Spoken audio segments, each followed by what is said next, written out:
tout un mouvement populaire aujourd'hui qui se dégage pour exiger que ce soit les multinationales énergétiques qui payent les pots cassés et qui payent finalement une surtaxe et de manière à pouvoir diminuer les factures des travailleurs et des travailleuses dans notre pays. Le vrai pouvoir ne se trouve pas en fait dans le gouvernement, le vrai pouvoir se trouve au sein des conseils d'administration des multinationales et c'est la raison pour laquelle il faut s'adresser à elles, mener la lutte, une lutte de classe vers les Total Energy, des Engie, des BP, tous ceux qui font des milliards de bénéfices sur notre dos. C'est vers eux qu'il faut aller présenter la facture. Et donc, cette lutte de classe prendra aussi cette tournure-là dans les semaines à venir. La cause de pourquoi les factures augmentent autant, c'est en fait parce que les multinationales énergétiques s'en foutent plein les fouilles, Madame von der Leyen, et utilisent la guerre en Ukraine. Et donc aujourd'hui, tout est de la faute de l'Ukraine. Vous avez remarqué que ce soit les produits alimentaires, énergétiques, même les loisirs, c'est l'Ukraine. Raoul Edebo a lancé une initiative qui se veut puissante pour coaliser les classes laborieuses de son pays et dire non à l'inflation. Il parle de factures trop chères, de gouvernements complices des multinationales de l'énergie. Bonjour Raoul Edebo et merci de nous avoir accordé cet entretien. Bonjour.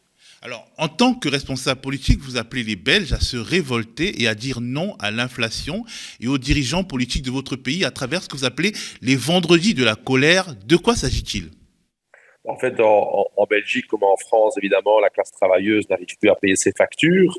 Or, chez nous, en fait, la plupart des entreprises énergétiques vont faire des milliards de bénéfices, dont notamment Engie, Electrabel, que vous connaissez bien en France. Et donc, il y a tout un mouvement populaire qui se dégage pour exiger que ce soit les multinationales énergétiques qui payent les pots cassés et qui payent finalement une surtaxe et de manière à pouvoir diminuer les factures des travailleurs et des travailleuses dans notre pays. Donc, à ce titre, comme parti de gauche, nous avons aussi appelé à des vendredis de la colère, donc les vendredis du mois d'octobre et novembre, d'avoir des occupations, ronds-points, des places publiques, etc., pour pouvoir exprimer cette colère. Alors, quelle est l'ampleur de l'inflation vécue par les ménages en Belgique ? Quels sont les produits les plus touchés ? On sait qu'il y a l'énergie, par exemple. Donc, nous, on a une inflation plus ou moins qui sera de 10 à 11% en janvier 2023, donc c'est énorme. Il faut savoir que la classe ouvrière belge s'est aussi battue longtemps pour l'indexation automatique des salaires qui compense en partie cette perte de pouvoir d'achat. Je dis bien en partie parce que cette indexation est calculée sur base de moyenne d'augmentation des produits. Or, il faut savoir que le diesel et l'essence ne se retrouvent pas dans ce panier de la ménagère. Donc, il y a un combat vraiment aujourd'hui interprofessionnel et une annonce d'une grève générale le 9 novembre en Belgique, une grève intersectorielle de l'ensemble des corporations pour pouvoir exiger une augmentation substantielle des salaires. Alors, vous dénoncez une complicité entre le gouvernement et les multinationales. Comment cette complicité se manifeste-t-elle selon vous ? Vous savez, les multinationales de l'énergie ont le représentant directement dans les cabinets ministériels, ici en Belgique, mais ça vaut comme ça un peu partout en Europe.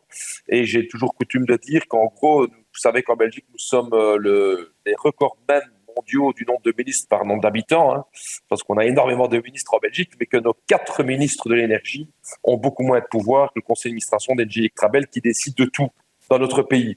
Et de ce côté-là, le vrai pouvoir ne se trouve pas en fait dans le gouvernement, le vrai pouvoir se trouve au sein des conseils d'administration des multinationales. Et c'est la raison pour laquelle il faut s'adresser à elles, mener la lutte, une lutte de classe vers les Total Energy, des Engie, des BP, tous ceux qui font des milliards de bénéfices sur notre dos. C'est vers eux qu'il faut aller présenter la facture. Et donc, cette lutte de classe prendra aussi cette tournure-là dans les semaines à venir. Alors, Bruxelles, c'est aussi le siège de la Commission européenne. L'Union européenne n'est pas absente de ce débat sur les prix de l'énergie. Et justement, le député européen PTB, un député européen PTB, comme une députée européenne française, Manon Aubry, ont tensé Ursula von der Leyen au Parlement européen et elle leur a répondu de manière assez spéciale. On regarde un petit montage. 1 an que les prix explosent, 1 an que les gens ont peur de voir arriver chez eux leurs factures et 1 an que ça blablate à l'Union européenne sans que ça ne change absolument rien aux factures des gens. Et même aujourd'hui, vous n'êtes pas prêts à proposer un blocage du prix du gaz, vous n'êtes pas prêts à bloquer les factures des gens et vous proposez un plafond pour les prix de l'électricité qui est tellement élevé que les entreprises multinationales vont continuer à faire des surprofits. C'est quand même trop dingue. Clairement, vous ne captez pas l'urgence des gens. Et je comprends, vous gagnez quoi, 10 000, 20 000 euros par mois. Pour vous, une facture, c'est rien. Mais pour les gens, c'est un cauchemar au quotidien. C'est vrai, mais envoyer ces factures à Moscou, parce que c'est à eux qu'il faut les envoyer. C'est eux qui sont à la source de nos problèmes. Pardon, mais c'est tout ce que vous avez à dire aux millions de personnes qui n'arrivent pas à finir leur fin de mois? Et oui, chers collègues, vous pouvez me huer, mais moi je suis fière de venir porter ici la parole des gens qui galèrent plutôt que celle des actionnaires. Alors, Raoul Edebo, on a entendu Ursula von der Leyen qui explique que c'est la faute à Moscou. Quelle est l'analyse que vous, en tant que militant de gauche belge, vous faites de cet argument? Je dirais deux éléments.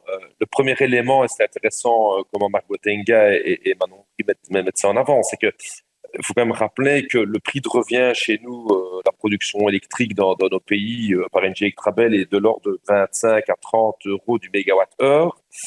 Et ce même produit est vendu à leurs clients ici en Belgique à du 200 euros du mégawatt-heure. Donc la cause de pourquoi les factures augmentent autant, c'est en fait parce que les multinationales énergétiques s'en foutent plein les fouilles, excusez-moi l'expression, et donc pas du tout Moscou. Donc le premier élément, je paraît être ça, Madame von der Leyen utilise la guerre en Ukraine pour justifier en fait des rentabilités usurières en Europe.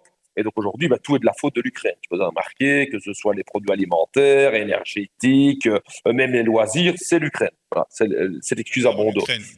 Exactement, la guerre en Ukraine. Deuxièmement, sur la guerre en Ukraine même, nous avons dénoncé dès le départ, comme parti de gauche, comme parti anti-impérialiste, que les sanctions contre Moscou, et notamment l'arrêt de l'importation du gaz, n'allait pas être payé par M. Poutine, qui lui, de toute façon, continue à vendre son gaz aux quatre coins du monde avec des marges bénéficiaires, mais elle est payée par les travailleurs européens.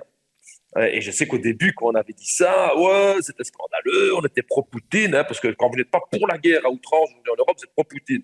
C'est comme en 14-18, je veux dire. Quand la guerre commence, il n'y a plus de place pour la nuance. Nous, on n'est évidemment pas pro-Poutine, pas du tout, mais on a clairement dit que c'était les travailleurs européens qui avaient payé, et c'est ce qui se passe aujourd'hui. C'est qu'aujourd'hui, nous allons payer effectivement les pots cassés d'une politique de plus en plus guerrière qui va mener à la guerre mondiale. Donc voilà, je crois que ça, c'est important de répondre ça à Mme von der Leyen. Alors, comment jugez-vous de manière plus générale le rôle de l'Europe dans cette crise énergétique ? Moi, je crois que l'Europe est en train de redevenir en fait sous impérialisme de l'impérialisme américain. Je ne comprends pas d'ailleurs que l'establishment économique européen se laisse autant faire. Je veux dire, qui est en train de gagner aujourd'hui sur tous les chiquiers, ce sont les États-Unis d'Amérique, qui eux, en fait, ils sont plutôt chauds pour la guerre aujourd'hui qui se déroule en Ukraine. Ils parlent même d'avoir un but stratégique d'affaiblir la Russie. On n'est plus du tout dans le but stratégique de libérer l'Ukraine. On a un but stratégique d'affaiblir la Russie. Et les États-Unis nous vendent leur gaz de schiste. Mais les États-Unis, c'est pas une SBL. Hein. Les États-Unis, c'est en gros les bateaux qui sont ici au large des côtes, les bateaux américains avec le gaz de schiste américain, plus ou moins nous sont vendus à 260 millions d'euros, alors que le prix de revient du gaz de schiste est de 60 millions d'euros. Donc chaque bateau qui est livré ici, c'est 200 millions d'euros de bénéfices pour les multinationales américaines, qui est payé par les travailleurs européens, mais aussi par les petites et moyennes entreprises. Donc on a réellement une exploitation aujourd'hui de l'Europe. Si l'Europe ne se ressaisit pas dans les années à venir, elle va être complètement une sous-colonie américaine. Alors, est-ce que vous sentez la population belge prête à répondre à votre appel des vendredis de la colère ? Oui, je pense qu'indiscutablement, on a beaucoup de retours positifs qui viennent maintenant. On a aussi beaucoup, évidemment, d'actions diverses. Hein. Il y a le PTB qui lance ses vendredis de la colère. Vous avez les organisations syndicales qui vont à une grève générale le 9 novembre. Vous avez le monde associatif des jeunes et tout qui se mobilise. Donc, moi, je crois dans une mobilisation plurielle, mais je crois qu'un parti politique de gauche, un parti marxiste, se doit de lui-même aussi être un acteur extra-parlementaire. Moi, je ne crois pas que le pouvoir soit le monopole des parlements dans la démocratie occidentale, que du contraire. Moi, vous savez, ça fait déjà 9 ans que je siège au Parlement belge, j'ai déjà vu beaucoup de choses, mais pas le pouvoir. En France, il y a des bisbilles de prérogatives entre les forces politiques et syndicales dans ce type de mobilisation. Est-ce que c'est le cas aussi en Belgique ? Oui, je pense que chez nous, il y a une vraie diversité qui est là, qui est présente. Les organisations syndicales sont des organisations de masse, avec énormément de courants différents et beaucoup d'affiliés. Vous savez qu'en Belgique, nous sommes dans un des pays qui connaît le taux d'affiliation le plus élevé en matière syndicale. De mémoire, 80 à 90% des travailleurs sont syndiqués chez nous. Donc, c'est une tradition qui est très positive. Mais donc, fatalement, il y a aussi de la place pour avoir des manifestations politiques aussi, de partis politiques. Merci Raoul Edebo de nous avoir accordé cet entretien.